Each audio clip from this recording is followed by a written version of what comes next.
Students, आज हम 8th class में वीडियो नंबर 13 पढ़ने वाले हैं। इस वीडियो से पहले हमने जो वीडियो पढ़ा था उसके अंदर हमने उन सूक्ष्म जीवों के बारे में बात की थी जो हमारे लिए लाभकारी होते हैं। तो इस वीडियो के अंदर हम बात करेंगे कि वो सूक्ष्म जीव जो हमें किसी भी प्रकार से नुकसान पहुंचाते हैं। देखिए, अनेक प्रकार के सूक्ष्म जीव ऐसे भी होते हैं जो हमें हानि पहुंचाते हैं। ठीक है, कुछ सूक्ष्म जीव क्या होते हैं, मनुष्यों में, जंतुओं में या पेड़ पौधों में जो है ना रोग उत्पन्न कर देते हैं, यानी कि बीमारियां उत्पन्न कर देते हैं।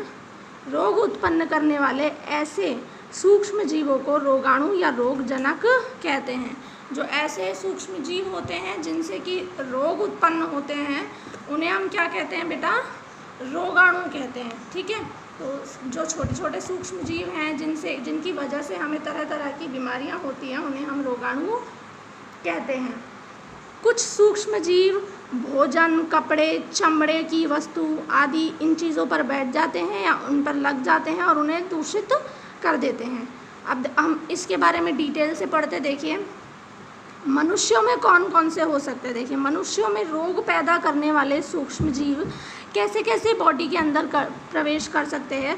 सांस से कर सकते हैं, पानी पीने के दौरान कर सकते हैं, या हमारे खाना खाने के दौरान भी वो हमारे शरीर में प्रवेश ले सकते हैं।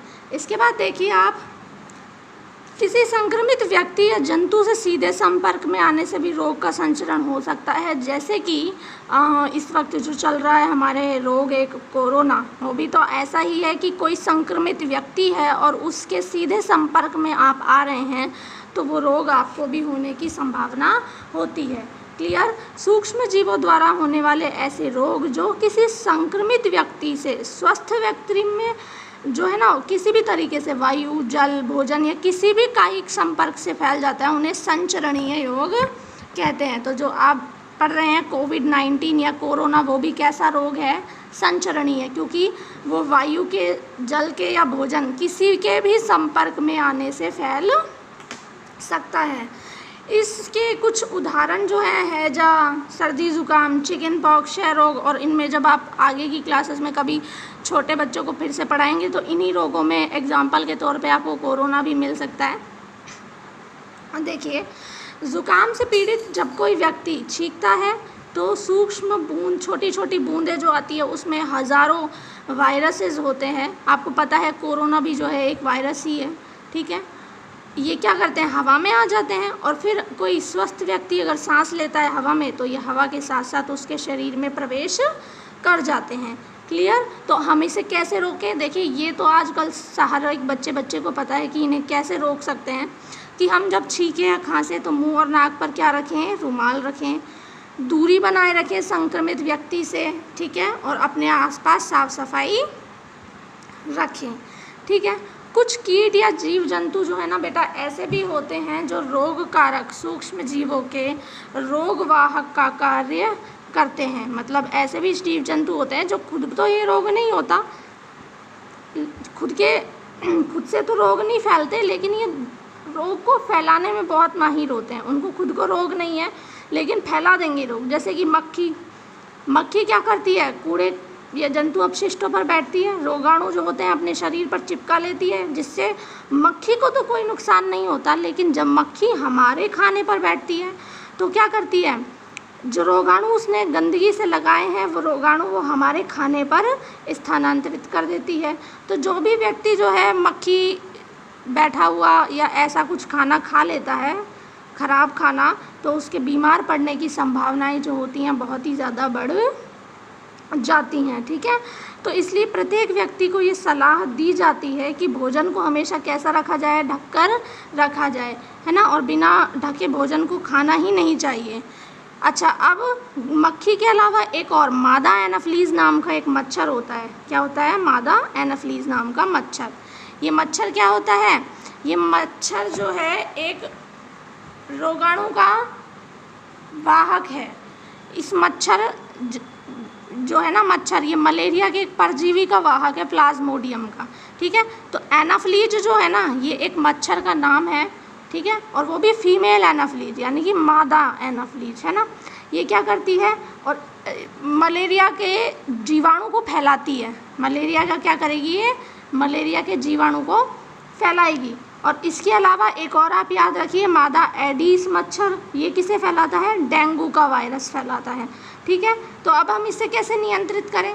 देखिए, सबसे पहली बात, मच्छर पनपते हैं पानी में, आसपास मच्छर ना हो इसके लिए ध्यान रखें कि आसपास जो है ना गंदा पानी भी इकट्ठा नहीं होना चाहिए। और ये इनमें से कुछ मच्छर तो ऐसे हैं जो साफ़ पानी में भी एकत्रित हो सकते हैं, इसलिए पानी को इकट्ठा ना रहने दें। कूलर जो होते हैं, फूलदान, इनमें पानी इकट्ठा ना होने दें और समय समय पर कूलर की सफाई आप करते रहें। ठीक है, अपने आसपास के जो स्थान होते हैं उन्हें सूखा रखें हमेशा, जिससे मच्छर नहीं पैदा होंगे। ठीक है, और मलेरिया को रोकने में ये सब सहायता कर सकते हैं। देखिए, तो यहाँ पर अब एक टेबल बनाई है, इस टेबल को आपको याद भी करना है, तो इस टेबल को मैं आपको बता देती हूँ। इस टेबल में क्या है? ये मानव रोग है, ये वो सूक्ष्म जीव हैं जिनसे कि ये रोग फैलता है, और फैलने का तरीका क्या है, किस तरीके से फैलते हैं और हम इन्हें कैसे बच सकते हैं। देखिए, क्षय रोग समझते हैं आप? टीबी, खसरा, मीजल्स, चिकन पॉक्स आपको पता है, छोटी छोटी फुंसियाँ निकल आती हैं, और पोलियो। क्षय रोग तो होता है जीवाणु से, खसरा वायरस से होता है, चिकन पॉक्स भी वायरस से होता है, और पोलियो भी एक वायरस से होता है। क्षय रोग, टीबी कैसे फैलता है बेटा? हवा से फैलता है। खसरा हवा से फैलता है। चिकन पॉक्स भी अगर सीधे संपर्क में आ जाए या फिर हवा से फैल सकता है। पोलियो जो है वो पानी और हवा दोनों से फैल सकता है। अब इनके बचाव के ज़्यादातर उपाय क्या हैं कि एक तो पहली बात, जिसको कोई बीमारी उसको है किसी व्यक्ति को, तो उससे अलग रखें।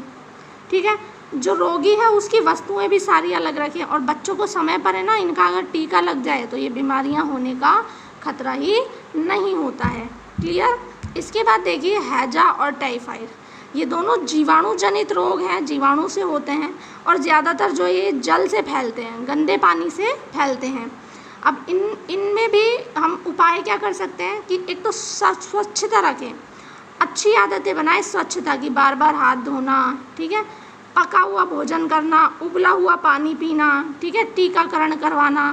तो इस तरीके से ये जो है हमारे बचाव के उपाय हो सकते हैं। इसके बाद देखिए, हेपेटाइटिस ए बीमारी जो है वो वायरस से होती है और पानी से फैलती है। इसका सिर्फ एक इलाज है कि आप टीकाकरण करवाएं, और उसके साथ साथ हमें साफ़ पानी का इस्तेमाल करना चाहिए, और उबला हुआ पानी सबसे ज़्यादा साफ़ होता है।